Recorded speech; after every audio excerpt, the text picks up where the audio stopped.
Hi friends, forfeiture of share issued at premium when the premium amount is received and then it is cancelled. അതാണ് നമ്മൾ last ക്ലാസ്സിൽ നോക്കിയത്. ഇന്ന് നമ്മൾ നോക്കാൻ പോണത് again forfeiture of share issued at premium. The premium amount is not received and then cancelled. Premium amount കിട്ടിയില്ല പിന്നെ cancel ചെയ്തു. അതാണ് നമ്മൾ ഇപ്പോൾ നോക്കാൻ പോണത്. അപ്പോൾ നമുക്ക് എന്തിനാ വെറുതെ വെയിറ്റ് ചെയ്യണേ? നോക്കാം. Okay.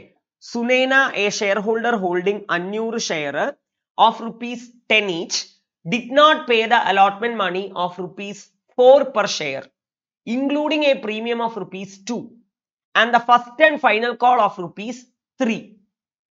Her shares were forfeited after the first call. Give journal entry for forfeiture of shares.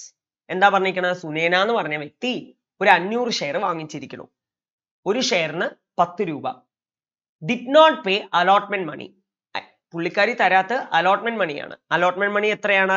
4 രൂപ തന്നില്ല. അതിൽ എന്തുണ്ട് എന്നാ പറയണത്? പ്രീമിയം ഉണ്ട് എന്ന് പറയുന്നുണ്ട്. 4 രൂപയില് പ്രീമിയം ഉണ്ട് എന്ന് പറഞ്ഞാൽ 2 + 2 എന്നായിരിക്കും അലോട്ട്മെന്റിന്റെ സെഗ്രിഗേഷൻ. 4ല് പ്രീമിയം 2 രൂപയുണ്ട്. അപ്പൊ പുള്ളിക്കാരി അലോട്ട്മെന്റ് തന്നില്ല പറഞ്ഞാൽ സ്വാഭാവികമായിട്ടും പ്രീമിയം തന്നിട്ടുണ്ടാവില്ലല്ലോ. ഒരാൾ അലോട്ട്മെന്റ് തന്നില്ല പറഞ്ഞാൽ അതിന്റെ കൂടെ എന്തും തന്നിട്ടുണ്ടാവില്ല, പ്രീമിയം തന്നിട്ടുണ്ടാവില്ല. അങ്ങനെയല്ലേ നമ്മൾ പഠിക്കേണ്ടത്. പിന്നെ പുള്ളിക്കാരി അലോട്ട്മെന്റ് മാത്രമാണോ തരാത്തത്? അല്ല. പിന്നെ വേറെന്താ തരാത്തെ? നോക്കിക്കോളൂ. And first and final call of 3. First and final കോളും തന്നിട്ടില്ല എന്ന്. ഫസ്റ്റ് ആൻഡ് ഫൈനൽ കോൾ ഒരു 3 രൂപയും തന്നിട്ടില്ല. ഒറിജിനൽ മാത്രം ഒന്ന് ആലോചിച്ച് നോക്കൂ. അപ്പോ ഫസ്റ്റ് ആൻഡ് ഫൈനൽ കോൾ, അപ്പൊ 3 സ്റ്റേജേ ഉള്ളൂ. ഇതാണ് ഫസ്റ്റ് ആൻഡ് ഫൈനൽ കോൾ. അപ്പൊ ആ പുള്ളിക്കാരിയുടെ കയ്യിൽ നിന്ന് കിട്ടിയത് അപ്ലിക്കേഷൻ. അപ്ലിക്കേഷൻ എത്രയായിരിക്കും? എല്ലാം കൂടി ആഡ് ചെയ്താ 12 വരണം. എല്ലാം കൂടി ആഡ് ചെയ്താ 12 വരണം. ഒറിജിനൽ മാത്രം ആഡ് ചെയ്താ 10 വരണം. അപ്പൊ ഇവിടെ 2 ഉണ്ട്, ഇവിടെ 3 ഉണ്ട്, 5. അപ്പൊ അപ്ലിക്കേഷന്റെ എമൗണ്ട് 5. എല്ലാം കൂടി ആഡ് ചെയ്ത് നോക്കൂ, 12 വരും അല്ലേ? ആൻഡ് ഒറിജിനൽ മാത്രം ആഡ് ചെയ്യൂ, 10 വരും. ഇങ്ങനെ വേണം സെറ്റ് ചെയ്യാൻ. എന്നിട്ട് എന്താ പറയണേ? ഹെർ ഷെയർസ് വർ ഫോർഫീറ്റഡ്. പുള്ളിക്കാരിയുടെ ഷെയർ ക്യാൻസൽ ചെയ്തു. നമുക്ക് എന്തിനാ വെറുതെ വെയിറ്റ് ചെയ്യണേ? എൻട്രി എഴുതാം. അപ്പൊ ആദ്യം share capital account debit. Share capital account debit. Share capital account debit അല്ലേ? എന്താ പറയണേ?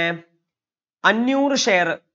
500 ഷെയർ പുള്ളിക്കാരി അലോട്ട്മെന്റ് തന്നില്ല, ഫസ്റ്റ് ആൻഡ് ഫൈനൽ കോളും തന്നില്ല. അപ്പൊ ഫുള്ളും വിളിച്ചു എന്നല്ലേ അർത്ഥം. അപ്പൊ ഇൻറ്റു 10 ഫുള്ളും വിളിച്ചു, 5000. പുള്ളിക്കാരിയുടെ കയ്യിൽ നിന്ന് എന്താ കിട്ടാത്തത്? അലോട്ട്മെന്റും കിട്ടിയില്ല, ഫസ്റ്റ് കോളും കിട്ടിയില്ല. അലോട്ട്മെന്റ് കിട്ടിയില്ല പറഞ്ഞാൽ പ്രീമിയം കിട്ടിയിട്ടുണ്ടാവില്ല. പ്രീമിയം കിട്ടിയിട്ടില്ലെങ്കിൽ എൻട്രിയിൽ കാണിക്കണം. അങ്ങനെയല്ലേ ഞാൻ പറഞ്ഞു തന്നത്. അപ്പോ security premium account debit. Security premium account debit. Security premium account debit. 500 × 2. പ്രീമിയത്തിന്റെ എമൗണ്ട് എത്രയാ? 2. അപ്പോ 1000. ഒന്ന് ആലോചിച്ച് നോക്കൂ. ഇവിടെ 10, ഇവിടെ 2, 12 ആയില്ലേ? ഇങ്ങനെയും നമുക്ക് ടാലി ആക്കാം. ഇനി അയാളുടെ കയ്യിൽ നിന്ന് കിട്ടിയതിനെ ക്യാൻസൽ ചെയ്യണം. കിട്ടിയതിനെ ക്യാൻസൽ ചെയ്യണം. To share forfeited account. എന്താ കിട്ടിയത്? 500 × 5. 5 രൂപ കിട്ടി അപ്ലിക്കേഷൻ. അതിനാണ് ഞാൻ അവിടെ സെഗ്രിഗേറ്റ് ചെയ്ത് എഴുതി വെച്ചിരിക്കണേ. 5 രൂപ കിട്ടി. അപ്പൊ 500 × 5 2500. ഇനി കിട്ടാത്തതൊക്കെ താഴെ എഴുതി വെക്കും. എന്താ കിട്ടാത്തത്? അലോട്ട്മെന്റ് കിട്ടിയില്ല. To share allotment. അലോട്ട്മെന്റ് എത്ര? ഞാൻ എന്താ പറഞ്ഞിരിക്കണേ? ഒരാളുടെ സർ അപ്പൊ അലോട്ട്മെന്റ് എടുക്കുമ്പോൾ 2 എടുക്കോ 4 എടുക്കോ? ഇതായിരിക്കും ചോദ്യം. ഇത്രയേ ഉള്ളൂ. ഇവിടെ പ്രീമിയം വന്നാൽ അലോട്ട്മെന്റ് കൂടെയും പ്രീമിയം വരും. മേലെ പ്രീമിയം എഴുതി കാണിച്ചാൽ താഴെ അലോട്ട്മെന്റിന്റെ കൂടെയും പ്രീമിയം എഴുതി കാണിക്കണം. അപ്പൊ 500 × എത്രയാ വരിക? 4. പ്രീമിയം കൂടി ആഡ് ചെയ്താലേ 4 വരുള്ളൂ. 4 വരുള്ളൂ. അപ്പൊ 2000. ഇനി കിട്ടാത്തത് വേറെന്താ? To share first call. നിങ്ങൾ ഇതിനൊക്കെ വലിയ അക്കൗണ്ട് ഓപ്പൺ ചെയ്തിട്ട് അതിൽ കോൾസ് ഇൻ എരിയർ പറഞ്ഞ് കാണിച്ചിട്ടുണ്ടെങ്കിൽ അതന്നെ ഇവിടെ കാണിച്ചാൽ മതി. കോൾസ് ഇൻ എരിയർ ഓപ്പൺ ചെയ്തിട്ടുണ്ടോന്നൊന്നും നമുക്ക് അറിയില്ലല്ലോ. ഇതൊരു വലിയ പ്രോബ്ലം അല്ലല്ലോ. അപ്പൊ എന്ത് ചെയ്യണം? 500 × ഫസ്റ്റ് കോൾ എത്രയായിരിക്കും എമൗണ്ട്? നേരെ നോക്കിക്കോളൂ, 3 രൂപ. 500 × 3 1500. അത്രയേ ഉള്ളൂ. അപ്പൊ ഇതൊന്നും നമ്മൾ മനസ്സിലാക്കേണ്ട. ഒരാളുടെ നിന്ന് പ്രീമിയം കിട്ടിയിട്ടില്ലെങ്കിൽ അതിനെ എഴുതി കാണിക്കണം. കിട്ടിയാൽ എഴുതി കാണിക്കരുത്. കിട്ടിയിട്ടില്ലെങ്കിൽ എൻട്രിയിലും പ്രീമിയം വരും, അലോട്ട്മെന്റിന്റെ കൂടെ എമൗണ്ടിലും പ്രീമിയം വരും. കിട്ടിയിട്ടാണ് ക്യാൻസൽ ചെയ്യണമെങ്കിൽ എൻട്രിയിലും പ്രീമിയം വരില്ല, അലോട്ട്മെന്റിന്റെ കൂടെ അലോട്ട്മെന്റ് ഒറിജിനൽ മാത്രമേ വരുള്ളൂ. കിട്ടിയതൊക്കെ കാണിക്കും. അത്രയേ ഉള്ളൂ. അത്രയേ ഉള്ളൂ. So easy. അപ്പൊ നമുക്ക് അടുത്ത ക്ലാസ്സിൽ ഇതിനെ ക്യാൻസൽ ചെയ്തു, ഇത് വേറൊരാൾക്കെങ്കിലും കൊടുക്കുകയാണെങ്കിലോ, വേറെ ആർക്കെങ്കിലും റീഇഷ്യൂ ചെയ്ത് കൊടുക്കുകയാണെങ്കിലോ, അപ്പൊ അതാണ് നമ്മൾ അടുത്ത് പഠിക്കാൻ പോകുന്നത്. So see you in the next class. Thank you so much.